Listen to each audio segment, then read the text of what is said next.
Hi! It's your auntie here, Auntie Claire. So, for today's video, pupunta po tayo ng Dumaguete to celebrate my birthday. And after Dumaguete, punta tayo ng Siquijor. So, ito na po, on the way na po kami ng Dumaguete. Yeah, I can see Dumaguete from here na. Kaso nga lang, when we are about to land, malakas po yung hangin, so hindi po kami nakaland kaagad. Bumalik kami sa taas. Then, sa awa ng Diyos, nakaland kami ng safety sa Dumaguete. So, the party starts now. Hanapin lang natin yung Velasquez fam kasi sinundo kami sa airport. So, there they are.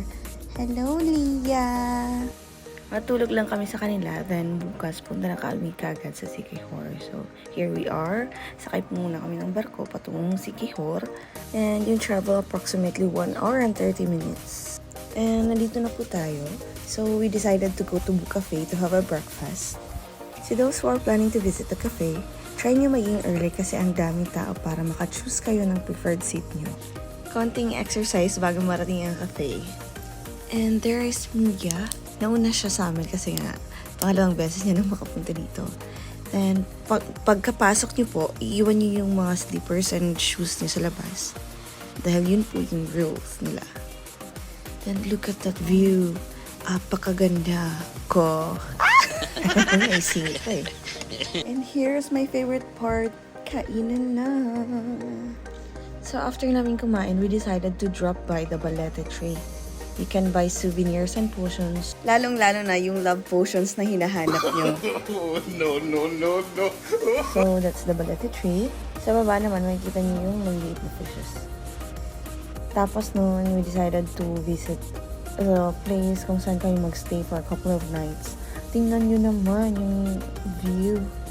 Babalik-balikan talaga si Siquijor. So, yan yung interior. Feel at home kayo dyan.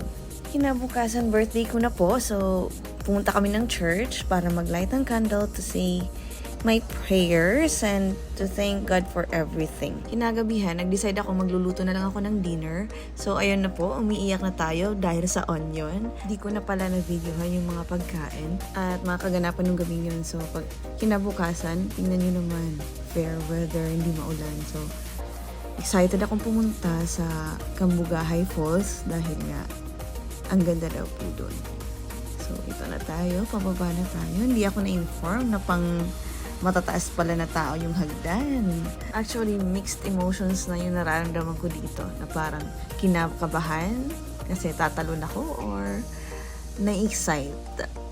Pero subukan natin. Ito na po. Tatapang at tao. Tarzan dating! Advice lang po, dapat marunong kayong lumangoy kasi malalim po yan. Ang buti na nga lang at hindi umulan kahapon, so hindi siya kulay green. I mean, hindi po siya yung madaling green. So, Mia decided to jump also. Napakagaling na bata. Marunong po niyang lumangoy, so hindi siya nagdalawang isip. Tumalon, and it's her second time visiting Cambugahay Falls.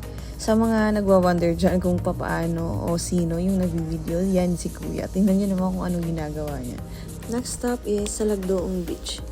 Another tourist destination where I can jump again. Facing my fears lang talaga. Tingnan nyo to. Grabe. Tingnan nyo yung water, napaka-clear. Makikita nyo rin yung mga fishes dyan na lalapit na lang sa inyo. Akyat po muna tayo to check the diving spot. Ito po yung pinakamataas na part na pwede kayong mag-jump. Nakakalula. Ayoko i-try. So, dun lang po tayo sa mas mababa. Yun po. Here I can jump. Tapos ito na po. Hindi masyadong maganda ang ating mga angles. Yun nga po, nasa San Juan tayo ngayon to buy some coffee and na tingin-tingin lang po sa souvenir shop. So, ito po yun. And huwag po kayong mag-alala sa mga cravings niyo. Ang daming kainan dito. Super. Oh, this is it? This is our final night here in Siquijor. Tapos uwi na kami bukas ng umaga. Ang nakakatawa pa dito, munti ka na kaming maiwan ng barko. Kasi nga po, dumating kami ng port, siguro ilang minutes na lang alis na yung barko.